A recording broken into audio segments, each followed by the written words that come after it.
Hello guys, this time I want to introduce one full-function turbo plasma cutting machines because this machine can cut almost all the rod pipe, square tube, V steel, H steel, or other different styles of the steel tube materials.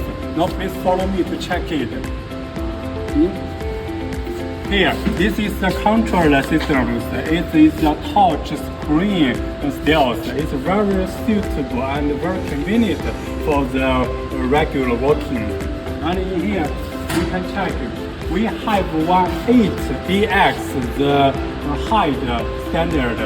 Usually we put the plasma height in here. It can rotate in 8 the AX directions. So it can cut almost all the tube materials and have cut the bevel the fractions. In here, we can use to bring the chucks.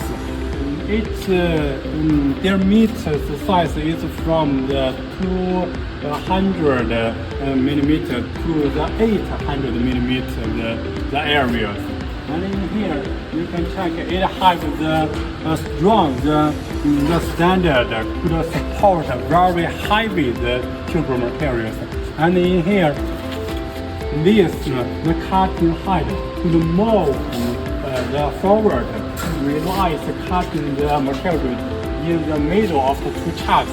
So it is suitable to cut the materials without the being the damaged materials. Sometimes you add as the materials use retail which is very high. If you also need to cut many different tube materials, welcome to contact me. And this machine's investment is more lower than the fiber styles. So I will offer the best quotation for you. Okay, waiting for you. Thank you.